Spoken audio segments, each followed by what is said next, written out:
आता आपल्या आवडत्या मालिकेचे संपूर्ण भाग मालिका प्रसारित झाल्यानंतर लगेचच पाहू शकता फक्त सन नेक्स्ट वर. भारतातील प्रेक्षकांसाठी मोफत सेवा. मॅडम समजा, म्हणजे जस्ट समजा हा गॉगल जर का आपल्यापैकी कोणाचा असेल तर? काही काय अरविंद, हा गॉगल माझा तर नक्कीच नाहीये, तुझाही नाहीये. मग कोण उरलं? सरपंच. मॅडम विसरू नका, सरपंचही आपल्या टीम पैकी एक आहे.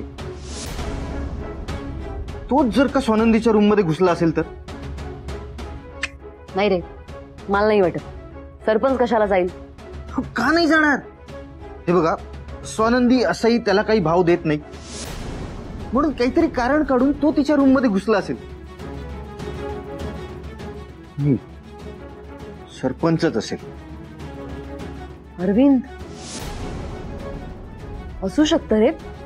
म्हणजे या अँगलचा तर विचारच केला नव्हता मी. होऊ शकतं असं. तसंही तो बैलबुद्धी माणूस आहे, आली लहर केला कर टाईप. तुम्ही त्याला एक कॉल करता का? नाही म्हणजे कराच.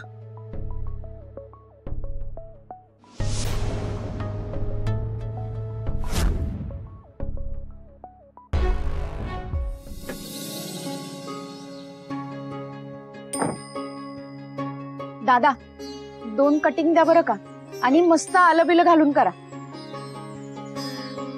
ठीक आहे, फक्त कटिंग, त्यासोबत बाकी काही नाही.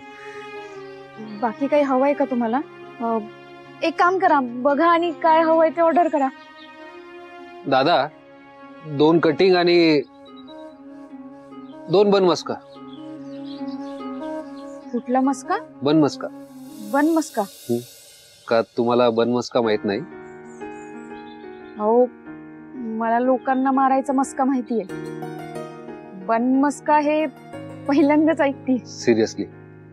म्हणजे तुम्ही कधी बन मस्का ट्राय केला नाही? कधीच खाल्ला नाहीये? अहो, नावच पहिल्यांदा ऐकलं. अहो मग मी म्हणेल तुम्ही आज बन मस्का ट्राय कराच. एक मऊ लुसलुशीत पाव, त्यावर असं मनसोक्त लावलेला मस्का, कमाल. मला भयंकर आवडतो बन मस्का. तुम्ही ट्राय कराच, आवडेल तुम्हाला. काय झालं? गावाकडची आठवण आली. जे गावाकडे मी आणि माझी गँग, आम्ही भवरा खेळायचो. साधा सुद्धा खेळ नाही, आम्ही पैज लावायचो. आणि जो हरेल तो सगळ्यांना पेप्सी कोला देणार. मग आमचा चिंगळ्या आहे ना, आमचा चिंगळ्या लय अगाऊ. जो हरला त्याला सांगायचं की मला पेप्सी कोला नको, मला मिल्क कॅन्डी पाहिजे. हक्कानं मिल्क कॅन्डी मागणाऱ्या चिंगळ्याची आठवण आली. आता तुम्ही बन मस्का. अच्छा, म्हणजे मी तुम्हाला तुमच्या चिंगळ्यासारखा वाटतोय? ठीक आहे, नकोय तुमच्याकडून पार्टी, नकोय तो चहा आणि बन मस्का. आपण निघूयात. हो. परत तुम्हाला तो चिंगळा आठवला ना? नाही, मला ना तुमच्या हसण्याचा अंदाज यायला लागला. आता मला कळायला लागलं तुमचा. अगदी बरोबर, चिंगळ्याच आठवला. म्हणजे जानू जेव्हा गेम हरायची ना, तेव्हा चिंगळ्या तिला म्हणायचा की दीदी मला ना तुझ्याकडनं पेप्सी कोला नको, मला मिल्क कॅन्डी दे. आणि मग जानू म्हणायची, ए तुला मिल्क कॅन्डी हवी असेल तर ते माझ्याकडे मागायची नाही, पेप्सी कोला हवा असेल तर घे, नाही तर निघ. आणि मग चिंगळ्या चिडायचा. आणि काय करायचं? चिडून रुसून बसायचा आणि म्हणायचा, जानू दी मी तुझ्याशी कट्टी तू.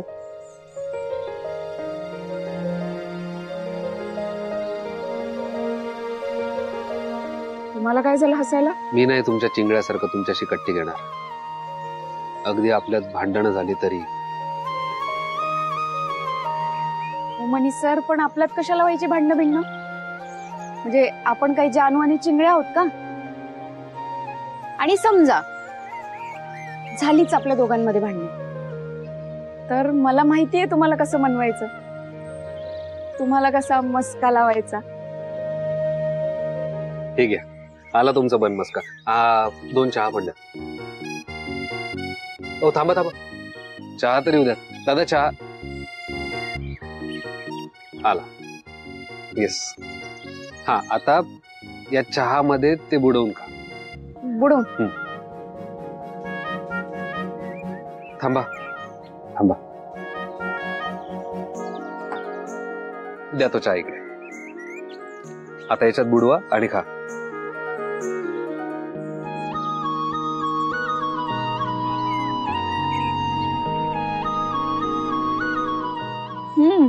आवडला? लई म्हणजे लई भारी. मी बोललो ना तुम्हाला, तुम्हाला आवडेल. खा. तुम्ही पण खा. हो, मी खातो ना. एक मिनिट, घ्या इकडे. आओ. या इकडे या. जमली तुम्हाला मुंबई.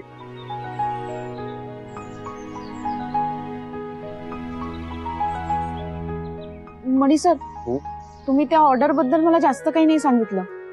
काय नाव आहे त्यांचं? नमिता ताई. अहो, त्यांच्याबद्दल तुम्ही मला काही बी माहिती नाही दिली. म्हणजे त्या दिसायला कशा आहेत, त्यांचा स्वभाव कसा आहे, म्हणजे कशा पद्धतीचे कपडे घालतात त्या. अहो, मला काही बी नाही माहिती. मला लई टेन्शन आलंय. नमिता,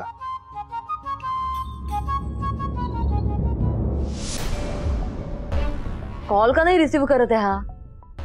कुठे तडमडलाय हा सरपंच देवजाड? अरविंद, मी जाते सुजितकडे. त्याला विचारते, हा गॉगल तुझा आहे का? एकदाच काय ते क्लिअर होईल ना. मला नाही वाटत हा त्यांचा गॉगल असेल. पण मला अजूनही वाटतंय की तुम्ही एकदा सरपंचाशी बोलून बघा. अरे, त्याच्याशी बोलायला त्याने कॉल रिसीव्ह करायला हवा ना. अरविंद, पार्टी झाल्यापासून हा सरपंच गायब आहे ना? हो, एकतर तो सणकी माणूस, त्याने काही घोळ घातला असेल तर आपण गोत्यात येऊ. मॅडम प्लीज, तुम्ही एकदा सरपंचाशी बोलाच. नाही रे, मला नाही वाटत हे सगळं सरपंचने केलंय. सरपंच हॉस्टेलच्या आसपास जरी घुटमळला असता ना, तरी मला कळलं असतं. आणि त्याविरुद्ध सुजितला तर मी 2 वेळा पाहिलंय हॉस्टेलमध्ये. मला असं वाटतंय हा गॉगल सुजितचा आहे. अरविंदनी जाऊन विचारते त्याला. दे इकडे.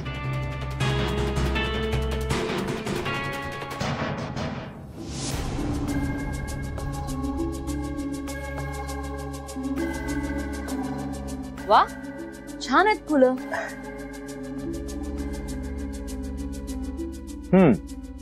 बोला.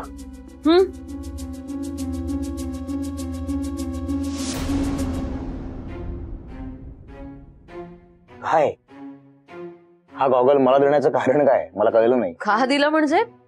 तुझाच आहे ना.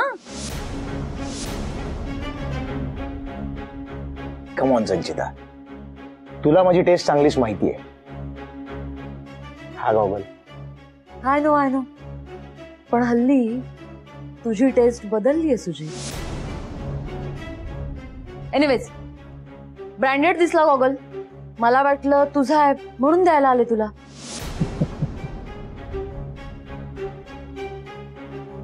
Branded? Oh come on, first copy आहे. अजून तरी हा सुजित सरपोतदार ब्रँडच वापरतो. म्हणजे ही अशी फर्स्ट कॉपी वापरण्याची वेळ अजून तरी माझ्यावर आलेली नाही. अरे हो की, फर्स्ट कॉपीच आहे. ऍक्च्युली आपला शेखर आहे ना, त्याने माझ्याकडे आणून दिला. तो म्हणला पडला होता गॉगल साहेबांचा आहे, आणि इतका स्टायलिस्ट गॉगल यूज करणारे साहेब म्हणजे तुझ्या शिवाय कोण असणार ना, म्हणून तुला आणून दिला. नीट बघितलं नाही रे मी, गैरसमज झाला माझा. पण ठीक आहे, तुझा नाहीये ना. सर या दादा. बोलवलं? हो, हा बुके तुम्हाला सांगितलेल्या पत्त्यावर घेऊन जा. ठीक आहे. या. थँक्यू. बुके कोणासाठी सुजित? कुणी स्पेशल आहे का? चला बाबा, खूप काम आहेत आज.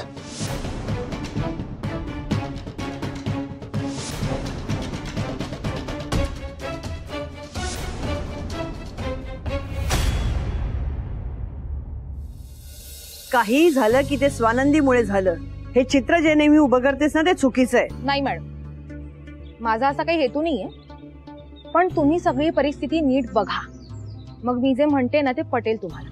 तुझ्या मनात स्वानंदी बद्दल एवढी अडी काय हेच कळत नाहीये मला. कशावरनं स्वानंदीनेच हे केलं? कशावरनं तिला भेटायला कोणतरी आलं होतं? तुझ्याकडे काही पुरावा आहे? मॅडम मॅडम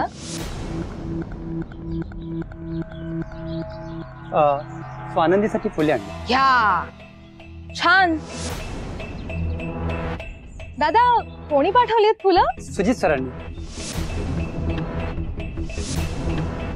त्यांच्याच ऑफिस मधून आलोय मी. ओ अच्छा.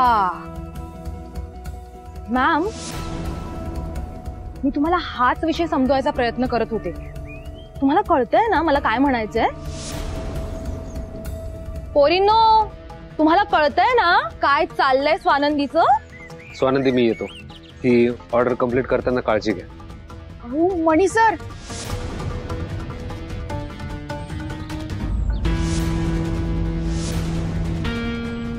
अरे वा, काय टायमिंग आहे यार स्वानंदीचं. दादा आल्या बघा स्वानंदी मॅडम.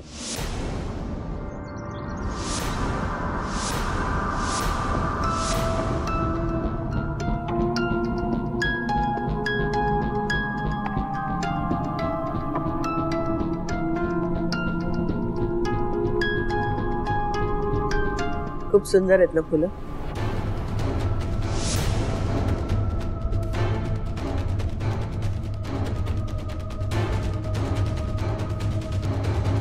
या हॉस्टेलमध्ये गेली 25 वर्ष मी वॉर्डन म्हणून काम करते. हजारो मुली आल्या गेल्या, काहींची लग्न सुद्धा या हॉस्टेलमध्ये झाली आहेत. त्यांची प्रेम प्रकरणं, बॉयफ्रेंड्स सगळं बघितलंय.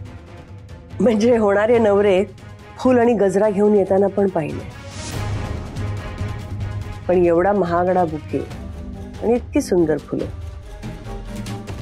पहिल्यांदाच पाहते. मीही माझ्या आयुष्यात एवढी सुंदर फुलं ना कोणी मला दिली ना मी कधी पाहिली. आणि असे फुलांचे गुच्छ बघितले ना नेहमी मला प्रश्न पडायचा, लोक या फुलांचं पुढे जाऊन काय करत असतील. आणि आताही मला हाच प्रश्न पडलाय, मी या फुलांचं काय करू? करायचं काय? ज्यांनी भेट दिली ती फुलं डोळ्यासमोर असली ना की त्याचा चेहरा सुद्धा सतत डोळ्यासमोर राहतो. आणि समजा तो चेहरा जर आपल्याला डोळ्यासमोर आणायचाच नसेल तर? मग या फुलांचं काम झालेलं आहे. या बोकेनी फक्त तुझ्यापर्यंत संदेश नाही पोहोचवलाय, इतर मुली नाही दिलाय. काही मुली तर तुझ्यावर खार खाऊन बसल्यात, जळतायत तुझ्यावर.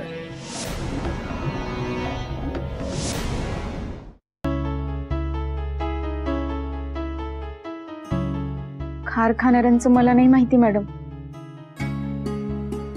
ही फुलं खरंच मला नको आहेत. सुजित सरांना मी अनेकदा सांगितलं, माझ्या मनात त्यांच्याबद्दल असं काही बी नाहीये. तरी ते हॉस्टेलला येतात, फुलं पाठवतात, मला भेटायला येतात. आणि हॉस्टेलमधल्या सगळ्या मुलींचा माझ्या बाबतीत हाच गैरसमज झालाय. आणि तो गैरसमज कसा दूर करू हे बी मला कळना झालंय. मुलींचा गैरसमज दूर करण्यापेक्षा गैरसमजाच्या मुळाशीच घाव घाल, म्हणजे कारणच संपून टाक ना. म्हणजे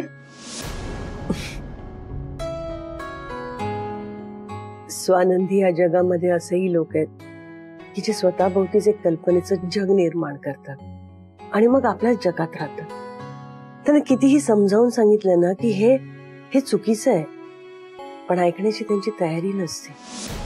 अशा वेळी अशा माणसांना ओरडून सांगावं लागतं की हे जग तुमचं आहे, मी नाहीये त्या जगात आणि मला या जगाचा हिस्सा नाही व्हायचंय.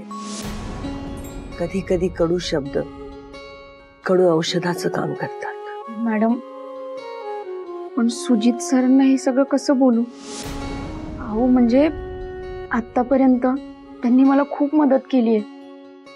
माझ्या संकटाच्या काळी नेहमी देवासारखे माझ्यासाठी धावून आले आणि असं असं कडू बोलून त्यांचं मन कसं दुखवू. आता कडू बोलून वाईटपणा नाही घेतलास ना तर नंतर पश्चातापाची वेळ येईल.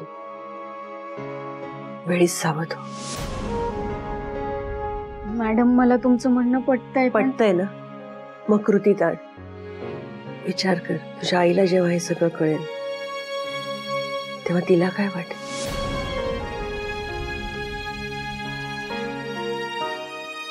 स्वानंदी या वयात भूल पडणं अगदी साहजिक आहे. पण जसं जसं वय सरतं ना तेव्हा वास्तविकतेचा भगभगीत उजेड डोळ्यासमोर असतो आणि तो सहन नाही होत.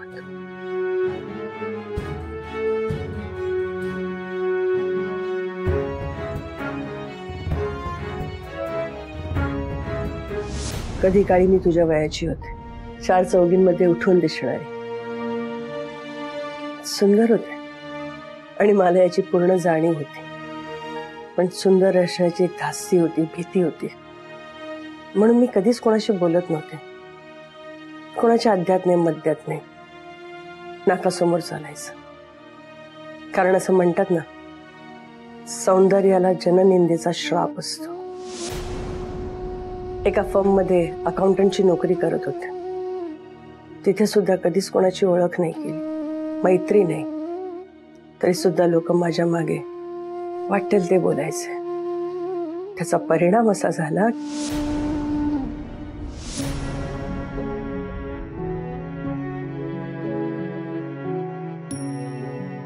काय परिणाम झाला.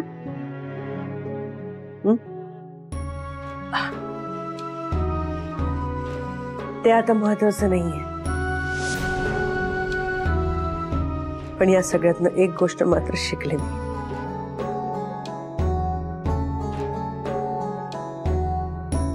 आपल्यावर उडणारी शिंतोडे आपण थांबवू शकत नाही, पण आपलं पावित्र्य जपणं आपल्याच हातात आहे.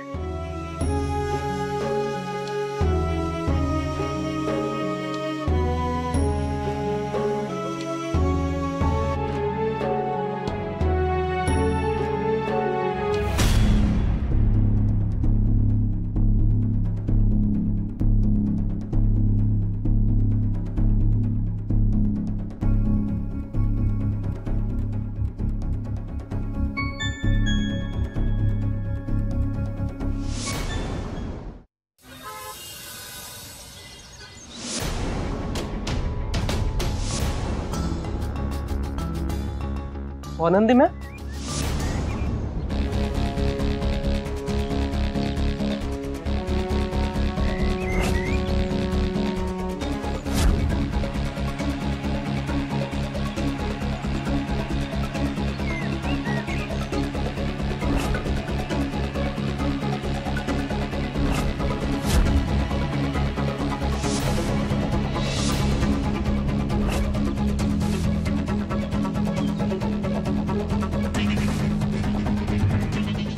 स्वानंदी मॅम, तुम्ही आत नाही जाऊ शकत.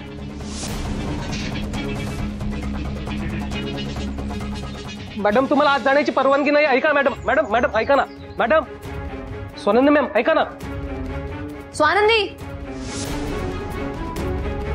एकदा कामावरून काढून टाकलं की इथे पुन्हा कामावर घेत नाही, ते माहितीये ना तुला. शेक, तुम्ही काम करता की झोपा काढता रे? असं कुणालाही आत सोडायचं? ही आता इथली एम्प्लॉई नाही आहे, माहितीये ना तुला. मॅडम, मी त्यांना सांगत होतो पण त्यांनी माझं ऐकलंच नाही. ताबडतोब बाहेर काढ तिला. ए निघ. स्वानंदी, स्वानंदी,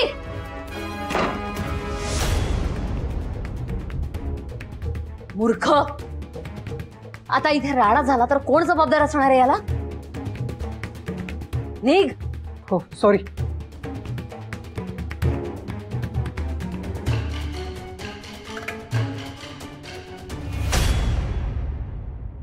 सुजित सर. स्वानंदी, मी तुला फुलं पाठवली आणि तू चक्क मला भेटायला आलीस. थँक्स. एक मिनिट सुजित सर, मला बोलायचंय तुमच्याशी.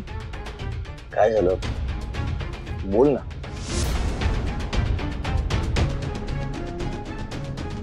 इतके दिवस मी तुमच्याशी बोलताना तुमच्या भावनांचा खूप विचार करत होते. तुम्ही दुखावले जाणार नाही याची काळजी घेत होते.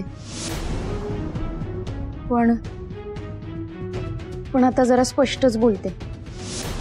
तुमची ही फुलं आणि तुमचं प्रेम मी दोन्ही स्वीकारू शकत नाही.